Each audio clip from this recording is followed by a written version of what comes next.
The Grand Blackwood Hotel, a name whispered in hushed tones, a place where history and horror collide. Built in 1888, this towering Victorian mansion has seen it all: love, loss, and unspeakable tragedy.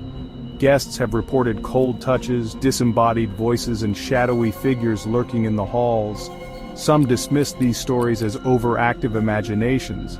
I knew better. I came to experience the truth firsthand. The Blackwood's dark reputation intrigued me. I had spent years investigating paranormal hotspots. I could sense the energy here was different, heavier. This wasn't just a place with ghost stories. This was a place where the veil between our world and the next felt thin. I could feel it in my bones. They say every haunted location has its epicenter. At the Grand Blackwood, it's room 13. Located at the end of a dimly lit hallway on the 3rd floor, the door seemed to absorb the light.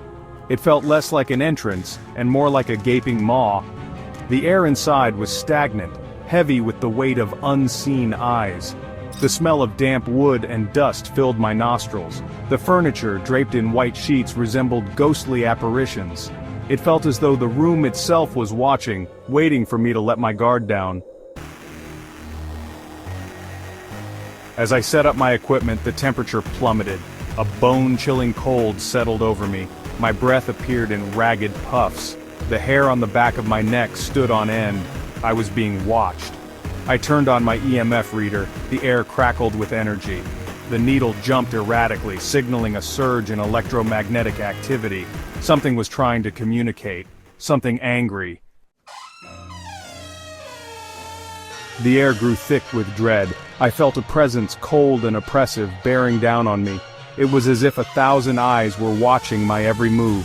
Whispers seemed to emanate from the walls, too faint to decipher, yet filled with sorrow and despair. I glanced at the mirror. For a fleeting moment, I could have sworn I saw a figure standing behind me. A tall, gaunt silhouette, its face shrouded in darkness. I spun around, but there was nothing there.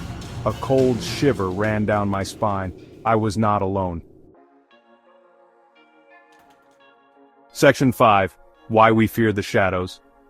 Fear of the unknown is hardwired into our DNA. It's a primal instinct, a survival mechanism passed down through generations. Haunted places tap into this fear, reminding us of our mortality, of the mysteries that lie beyond the veil of life and death. We fear what we cannot explain. The possibility of encountering something beyond our comprehension, something that defies the laws of nature, fills us with a sense of unease. It is in these moments of vulnerability that our deepest fears take hold. Section 6. A history etched in tragedy. The Grand Blackwood has a long history of tragedy. In 1902, a fire ripped through the hotel, claiming the lives of dozens of guests, including a young family trapped in room 13. Their spirits are said to linger, forever searching for peace. Over the years there have been other unexplained deaths, suicides shrouded in mystery, and disappearances that remain unsolved. Each tragedy has left an indelible mark on the hotel, adding to its dark energy. Section 7. Seeking answers in the darkness. I continued my investigation, my senses on high alert. I used EVP recorders, hoping to capture the voices of the dead. I set up cameras to document any paranormal activity. I was determined to uncover the truth behind the Grand Blackwood's haunted reputation. As the night wore on, the activity intensified. Doors slammed shut on their own. Footsteps echoed in the empty hallways. I felt a constant presence, watching, waiting, toying with me. Section 8. The unseen guests among us. The line between the living and the dead felt paper-thin.